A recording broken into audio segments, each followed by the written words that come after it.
Bonjour à toutes et à tous. Merci à la CNURPS de m'avoir invité. Je suis médecin généraliste dans le Nord-Mayenne. C'est le nord des Pays de la Loire, limitrophe avec la région Bretagne et la région Normandie. Ce que je vais vous présenter, bien sûr, c'est répondre au sujet, je veux dire, qui est à l'heure du jour. C'est aussi partir de l'histoire d'un projet territorial et de se questionner sur les leviers de l'organisation pertinents pour les patients et leur parcours, et aussi pour les professionnels. Et oui, alors c'est moi qui dois faire avancer ça. La technique, alors je sais pas... Il faut appuyer sur le bouton. J'appuie sur le bouton, ça roule. Et aussi donc se questionner pour les professionnels et leur capacité à valoriser leur dynamisme en réponse aux besoins conjugués de la population et aussi du législateur. Vous en avez parlé, Madame la Directrice. Donc la question posée, c'est communauté professionnelle territoriale de santé et groupement hospitalier de territoire, quelle articulation? Donc une articulation sur mesure pour répondre à des objectifs communs à l'ensemble des acteurs, fluidifier les prises en charge des patients en situation complexe à un moment donné de leur parcours, et aussi une façon adaptée aux ressources et aux organisations des territoires qui sont toujours différentes en fonction des territoires.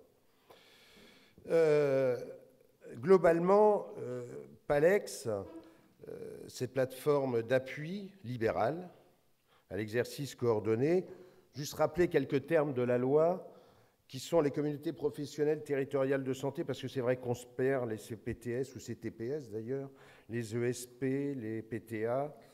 Bon, les communautés professionnelles, c'est afin d'assurer une meilleure coordination de leur action et ainsi concourir à la structuration des parcours de santé et participer donc à la réalisation des objectifs du projet régional de santé. Les professionnels de santé peuvent donc décider de se constituer, tous, en communauté professionnelle territoriale de santé. Elle est composée de professionnels de santé regroupés, le cas échéant, sous la forme d'une ou de plusieurs équipes de soins primaires, d'acteurs assurant les soins de premier ou de second recours. C'est important aussi de parler de second recours, on a souvent tendance à ne s'intéresser qu'au premier recours. Et aussi, bien sûr, avec les acteurs médico-sociaux et sociaux qui concourent à la réalisation des objectifs du projet régional de santé. Et les membres de cette communauté professionnelle territoriale de santé formalisent à cet effet un projet de santé qui transmettent à l'Agence régionale de santé.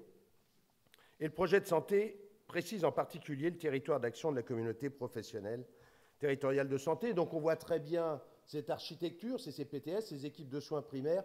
J'insiste sur les médecins du deuxième recours, très clairement, et les professionnels du social et du médico-social. Et puis à côté, on a les GHT, CH de proximité, CH général. Sur le territoire dont je vais parler, il n'y a pas de CHU. Et voilà l'articulation entre les deux. Pour cette coordination, ça va être PALEX, Mantes, mais je parlerai tout à l'heure de cet acteur qui n'est pas sur cette diaporama, qui sont les établissements de soins privés qui ne font pas partie des GHT. Globalement, le contexte, ce territoire dont je vais vous parler, un territoire qui est en pleine mouvance, avec des besoins variables des professionnels de santé de proximité en fonction de leur niveau d'organisation. Puisque sur ce territoire, on a déjà des équipes de soins primaires qui sont organisées en pôles de santé, en maisons de santé, certains qui ont des projets de santé, d'autres qui n'en ont pas, certains qui sont investis dans le PAERPA. Le PAERPA, c'est quoi? C'est la prise en charge des personnes âgées de plus de 75 ans qui sont en risque de perte d'autonomie, d'autres qui ne sont pas engagés dans le PAERPA, d'autres qui sont engagés, c'est tout le savoir-faire un peu de ce territoire, dans l'expérimentation article 70 des personnes âgées, c'est-à-dire travailler sur les sorties complexes pour éviter des réhospitalisations, mais aussi, très compliqué, l'alternative à l'hospitalisation. Comment aujourd'hui, je suis médecin traitant, il est 10h moins 10, je suis appelé pour une situation complexe qui se passe au domicile d'un patient. Si on ne met rien en place dans la journée, je suis obligé d'hospitaliser mon patient aujourd'hui. Donc des situations qui font intervenir de multiples acteurs du sanitaire et du médico-social à gérer, et donc une structuration hétérogène des différents acteurs. Alors le territoire, c'est un département de la Mayenne, petit département rural, 307 000 habitants, donc 15 000 ont plus de 75 ans. Et les professionnels de santé libéraux, vous avez leur nombre ici. Quelle est la spécificité de ce territoire? C'est un pourcentage important de professionnels de santé de premier recours qui sont engagés dans des réorganisations professionnelles territoriales, en pôle ou en maison de santé, toutes d'exercice libéral. 43% des médecins généralistes sont engagés dans ces restructurations, 43% des infirmières libérales, 36% des pharmaciens, 22% des kinésithérapeutes. 4 pôles de santé libéraux ont leur propre coordination territoriale d'appui, ce qui leur a donné un certain savoir-faire pour établir le projet que je vous présente aujourd'hui, dans l'organisation de la coordination autour des patients entre les professionnels de santé libéraux d'un côté, mais les établissements sanitaires et le secteur médico-social. Sur ces structures de regroupement, 6 pôles et maisons de santé sont aujourd'hui engagés depuis 2 ans dans le PAERPA et 2 pôles de santé sont engagés dans l'expérimentation article 70, donc éviter les situations complexes et l'alternative à l'hospitalisation. Donc, quelles sont les missions de PALEX? Et là, je vais parler de... Parce que, bon, à travers la diaporama, on a du mal parfois à se projeter dans quoi ça va servir. Je vais parler de cas concrets, puisque je vous l'ai dit, les professionnels de ce territoire sont déjà engagés pour certains d'entre eux dans ces démarches. Et en dehors d'un cas, tous les cas dont je vais vous parler, ce sont des cas qui se sont déroulés dans les 2 ans à venir. Mise en œuvre du PAERPA, bien c'est quoi? C'est l'aide-soignante du CCAS qui remarque que Mme D, âgée de 78 ans, qui jusque-là préparait elle-même son traitement, fait des erreurs dans la préparation, la prise en charge et la prise de son traitement, du fait d'une aggravation de ses problèmes de vue. L'aide-soignante téléphone à PALEX, donne les coordonnées de Mme D, de son médecin traitant. PALEX appelle Mme D pour connaître le nom de son infirmière libérale et PALEX envoie un message par messagerie de santé sécurisée au médecin traitant et l'IDE leur signalant la problématique et propose au médecin traitant d'établir un plan personnalisé de santé. Comme le médecin traitant n'a jamais d'ailleurs réalisé de plan personnalisé de santé, la référente de PALEX sur ce territoire propose d'accompagner les professionnels pour qu'ils puissent s'approprier les documents du plan personnalisé de santé. Ce PPS, ce plan personnalisé de santé, non seulement va déboucher pour résoudre les problèmes, mais en plus de ça, il va aménager sur un aménagement du domicile en lien avec la vision altérée de cette patiente. Deuxième cas, l'appui à la préparation des sorties complexes en coordination avec l'hôpital. Monsieur F, 69 ans, est hospitalisé pour une décompensation cardiaque. L'infirmière libérale de Monsieur F a constaté que le maintien à domicile devenait de plus en plus précaire. L'infirmière appelle PALEX afin que soit organisée avant la sortie du centre hospitalier de Monsieur F une réunion de coordination pour une sortie complexe. PALEX, avec l'accord du médecin traitant, appelle le cadre du centre hospitalier pour que soit organisée cette réunion et s'assurera de la tenue de cette réunion. Troisième cas, c'est la réévaluation des sorties d'hospitalisation pour éviter une réhospitalisation. Toujours ce même patient, Monsieur F, à sa sortie, PALEX contacte le médecin traitant, l'infirmière et la DMR qui prend en charge ce patient pour qu'une réunion de coordination soit organisée 15 jours plus tard pour s'assurer que le plan d'appui mis en place lors de la sortie complexe est suffisant afin de diminuer le risque d'hospitalisation. Ensuite, mise en œuvre des alternatives à l'hospitalisation, c'est probablement ce qu'il y a de plus complexe dans les organisations qu'on a mis en place. Le médecin traitant de Mme B appelle PALEX ce matin car cette patiente, jusqu'ici autonome en dehors d'une aide à la toilette du SIAD tous les matins, a chuté et ne peut plus marcher. Il demande à ce que soit organisée ce jour une réunion pour éviter l'hospitalisation qui devra avoir lieu dans la journée. PALEX organise à 14 h une réunion de coordination avec le médecin traitant, le SIAD, le CCAS, l'IDE, pour l'établissement et le déploiement le jour même du plan d'appui. 15 jours après, PALEX organise une nouvelle réunion pour réévaluer le plan d'appui. Je vais vous présenter le seul cas qui ne s'est pas encore déroulé, puisque quand je vous ai présenté le territoire du départ dont je parle là, je ne vous ai pas parlé d'une situation particulière sur ce département où depuis 15 ans on travaille à la réorganisation, qui est la grande ville du département, la ville de Laval, 80 000 habitants, là où il y a le théâtre, la piscine, le lycée, la salle avec les 5 cinémas, et où il y a, c'est le seul endroit du département, 7 000 habitants sans médecin traitant. C'est-à-dire que dans les zones rurales, les zones viennent s'installer, on a des réorganisations professionnelles à leur proposer, et dans cette ville, oui, depuis 2 ans, 3 ans, tous les médecins qui partent à la retraite sont tous des médecins qui étaient installés seuls et qui exerçaient seuls. Et donc aujourd'hui, la vraie vie, c'est quoi? C'est quelqu'un qui arrive à Laval, qui ne trouve pas de médecin traitant, qui appelle la mairie, qui a d'abord fait toutes les pages jaunes, qui ensuite appelle la mairie qui dit appeler le Conseil de l'ordre, et le Conseil de l'ordre qui dit appeler l'ARS, et au bout du compte, quand vous êtes médecin régulateur, le soir à 20 h, vous avez tous ces habitants qui n'ont plus de médecin traitant, qui appellent pour être vus sur la garde. Donc le cas PALEX, ce sera le rôle de PALEX à Laval, pour se rapprocher de leurs enfants, un couple de personnes âgées aménage, se déplaçant difficilement et atteint de polypathologie, ils ne trouvent pas de médecin traitant car ils doivent être vus systématiquement à domicile. Contacté par le Conseil de l'Ordre, qui l'informe de la situation, Palex recueille auprès de leur ancien médecin traitant les besoins de santé de ses patients.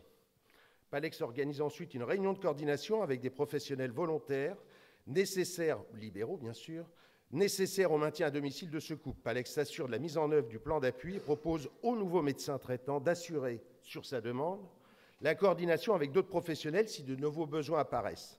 Dernier cas, qu'est l'appui à la prise en charge des patients en situation complexe sur un territoire pour tout patient vivant à domicile, polypathologique, atteint d'un handicap ou présentant une situation complexe et qui ne relève pas de PAERPA. Palex est à la disposition des différents acteurs libéraux et aussi éventuellement des établissements sanitaires et avec l'accord du médecin traitant pour orienter le patient vers un dispositif d'appui adéquat ou contribuer à l'élaboration d'un plan d'appui et de son suivi. Alors, le fonctionnement de Palex, c'est quoi? C'est un numéro de téléphone unique, départemental. Une gouvernance associative des professionnels de santé libéraux. L'association est créée le 4 octobre. Ressources humaines, une coordinatrice qui est recrutée au mois d'octobre. Des référents terrain, une secrétaire. Des outils supports qui existent déjà, puisque, comme je vous l'ai dit, on est déjà organisé les plans personnalisés de santé, les plans d'appui, le répertoire des ressources, qui permet d'orienter vers les partenaires du sanitaire, du médico-social. Je pense au MAIA, à l'équipe mobile de gériatrie, à l'EAR, l'équipe d'adaptation, de réadaptation, à l'HAD. Et aussi des outils de coordination qui sont les messageries de santé sécurisées, un logiciel dédié à la coordination, IDEO, dédié à la coordination et qui est hébergé sur la plateforme numérique de l'ARS et qui doit être interopérable avec les systèmes d'information métiers des professionnels. Alors bon, c'est quoi Palex? Donc c'est un professionnel de santé de premier recours qui est confronté à une situation complexe, qui sollicite Palex, qui propose ou organise le plan d'appui.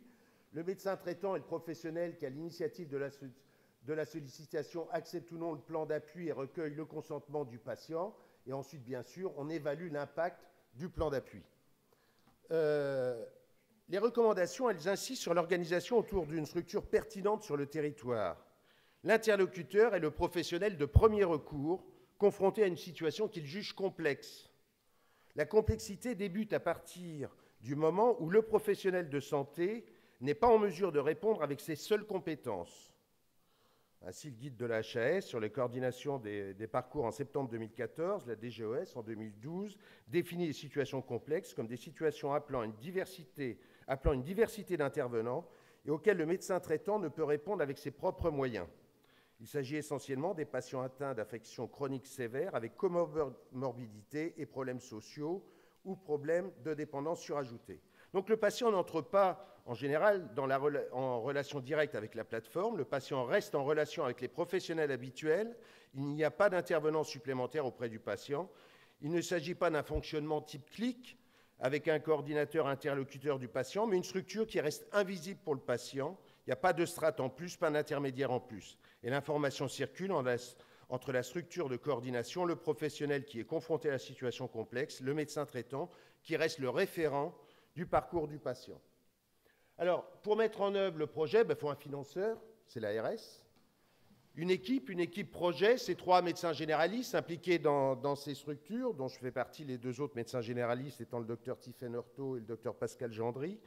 2 coordinatrices de pôle qui font partie de cette équipe projet, et des médecins généralistes experts sur le sujet, et donc un consultant qui nous a accompagnés, puisque ça fait 1 an qu'on travaille sur ce sujet. Et des partenaires qui sont les URPS. On a présenté à l'ensemble des URPS de la région Pays de la Loire ce projet, la PMSL, qui est l'association régionale des maisons et pôles de santé, mais aussi les professionnels des secteurs médico-sociaux et sociaux, qu'on a déjà rencontrés de façon informelle et qu'on va rencontrer tous les partenaires au mois d'octobre, je veux dire, sur le département, les établissements de santé qui sont regroupés dans le GHT, j'en ai parlé tout à l'heure, et aussi les cliniques privées.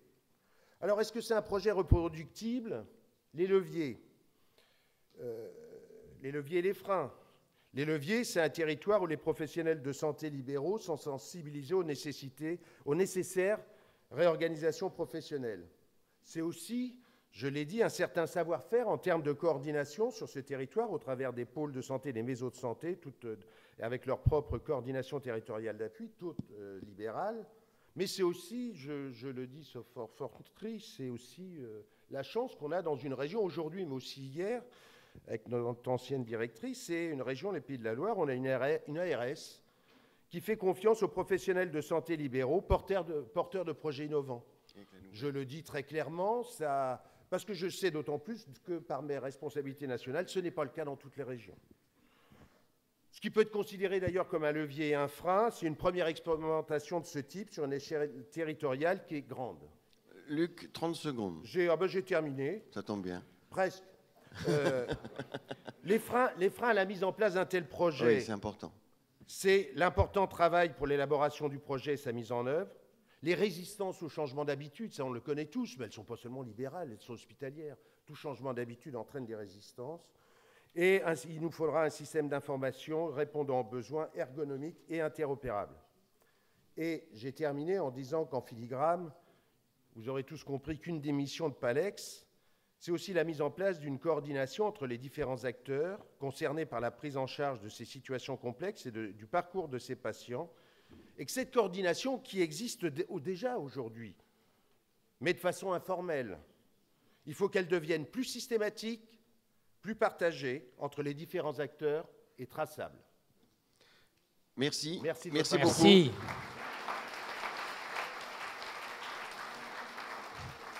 Luc Duquesnel, une petite question quand même. Quel est l'accueil des médecins qui ne sont pas en maison de santé, justement? Est-ce que, pour l'instant, est-ce que l'accueil est bon ou est-ce qu'il y a un peu de réticence? Vous l'avez dit, la résistance au changement, mais comment vous voyez les choses? Et est-ce qu'une PTA comme ça peut favoriser, pour passer la parole ensuite à David Gruson, les relations entre la ville et l'hôpital? Tout ça en 10 secondes, bien sûr. L'exemple de la façon dont on travaille au travers de nos structures aujourd'hui montre que c'est quelque part c'est un plus et où ça se passe très bien sur nos territoires. Après ça, la vraie question, et c'est aussi pour ça qu'on nous a financé, je veux dire, ce projet-là, c'est la problématique, c'est tous les professionnels qui aujourd'hui sont chacun la tête dans le guidon, je veux dire, à travailler les médecins traitants 12 heures par jour et quelque part, oui, on est tous sur des schémas où le médecin généraliste qui fait tout seul. Or, comment leur faire prendre conscience que finalement, il y a aussi d'autres besoins et qu'on ne peut plus tout faire tout seul. Je crois que c'est notre travail, c'est faire prendre conscience aux professionnels de terrain des besoins de la population. Alors, c'est pas simple parce que... Avoir une vision populationnelle, quoi. Oui, non, mais tout à fait sur leur territoire. Alors, je dirais qu'on y arrive. On a déjà vu qu'on a 43% des médecins généralistes qui sont dans des regroupements professionnels, avec en effet différents degrés d'avancement. Mais je veux dire, on avance. De toute façon, il n'y aura pas un grand matin où tout le monde sur le territoire va dire la coordination, c'est merveilleux. Bon, voilà. Et de toute façon, en plus de ça, ça sera une montée en charge progressive. Merci.